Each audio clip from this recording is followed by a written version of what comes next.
আজ আমরা কথা বলবো জেনি ডিস্কি নিয়ে। আচ্ছা, এমন একজন লেখকের কথা কি ভাবা যায় যিনি যে কোনো বিষয়কে তা যতই সাধারণ হোক না কেন একটা একেবারে ব্যক্তিগত আর বুদ্ধিদীপ্ত বিশ্লেষণে পরিণত করে ফেলতে পারেন? চলুন আজ আমরা তার সেই অসাধারণ লেখনীর পেছনের জগতে একবার উঁকি দিই। শুরুটা করা যাক তার লেখার একটা দারুণ দিক দিয়ে, বিখ্যাত মানুষদের নিয়ে তার শানিত পর্যবেক্ষণ।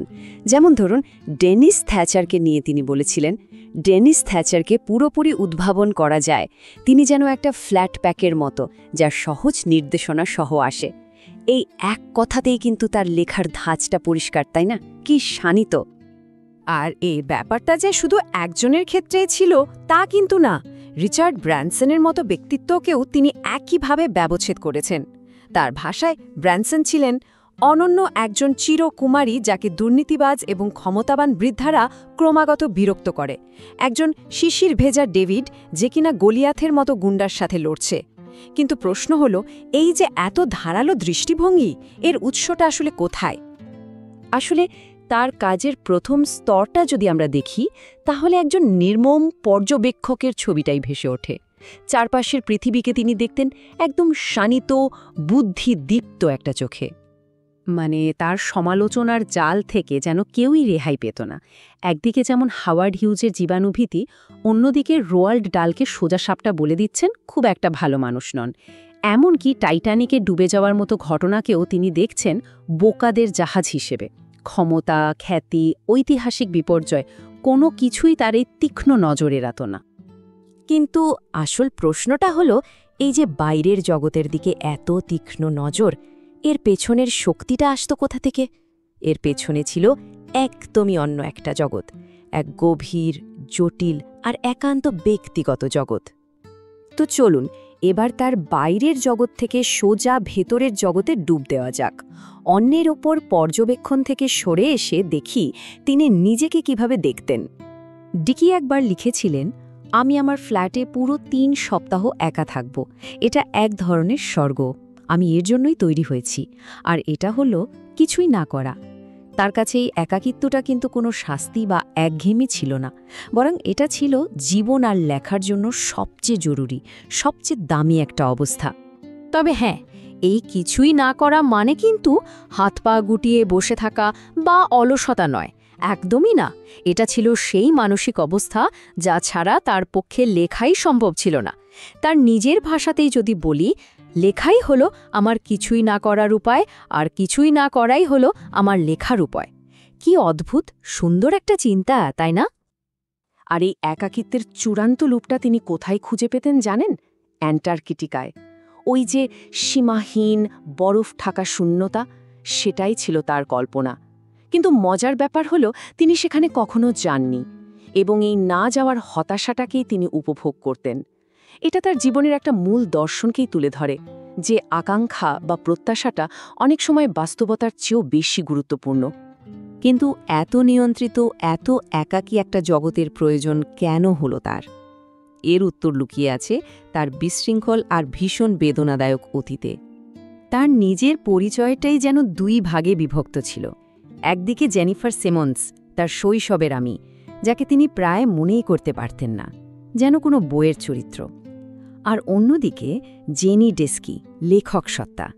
এই বানানো নামটাই তার কাছে নিজের আসল নামের চেয়ে বেশি বাস্তব মনে হতো। কারণ তার পারিবারিক ইতিহাস ছিল যন্ত্রণায় ভরা।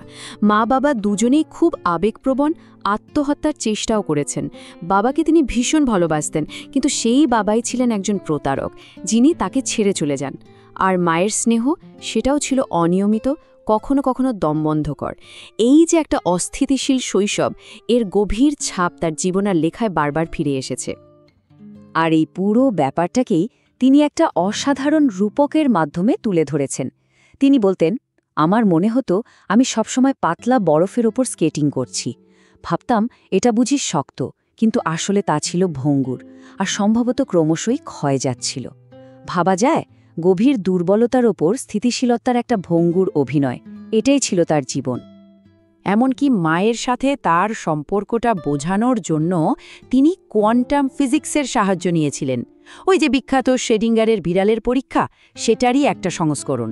ভাবুন, একটা বাক্সে তার মা আছেন আর সেখানে একটা ব্যবস্থা আছে যা 50-50 সম্ভাবনায় বিষাক্ত গ্যাস ছাড়তে পারে। এখন বাক্সটা খোলার আগে তার মায়ের অবস্থাটা কি?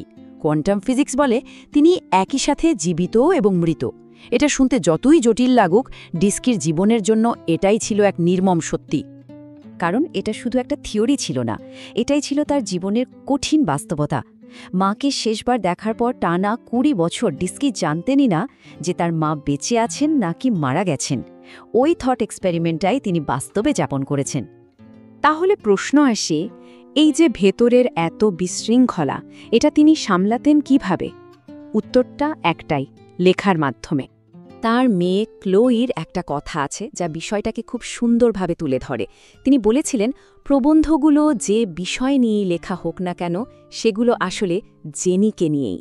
মানে প্রতিটি লেখাই ছিল আসলে নিজেকে খোঁজার, নিজেকে তৈরি করার একটা চেষ্টা।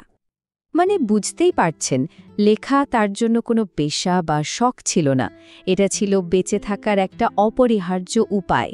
একমাত্র এই পথেই তিনি পাতার পর পাতার সুস্থ আর সুশৃঙ্খল শব্দ বসিয়ে একটা সুসংহত আমি তৈরি করতে পারতেন। তার নিজের কথাতেই পুরো ব্যাপারটা পরিষ্কার হয়ে যায়। লেখাই হলো আমার বিষণ্ণ সত্তা হয়ে ওঠার এবং একা থাকার উপায়। লেখা আর তার পরিচয় যেন একে অপরের থেকে আলাদা করার কোনো উপায়ই ছিল না। তার অন্ত্যেষ্টিক্রিয়ায় শুধু একটাই গান বেজেছিল, টম ওয়েটসের গাওয়া সামওয়্যার। যে মানুষটা সারা জীবন নিজের জন্য একটা জায়গা খুঁজেছেন, তৈরি করেছেন, তার বিদায়ে এর চেয়ে মানানসই আর কীই বা হতে পারত? তো ডিস্কির কাজ আমাদের কাছে একটা বড় প্রশ্ন রেখে যায়। একজন লেখক কিভাবে তার স্মৃতির সমস্ত বিশৃঙ্খলাকে এক জায়গায় এনে কাগজের পাতায় একটা সম্পূর্ণ নতুন জগৎ তৈরি করেন? জীবনকে শিল্পে রূপান্তরিত করার এই যে ক্ষমতা, এটা সত্যি আমাদের ভাবায়।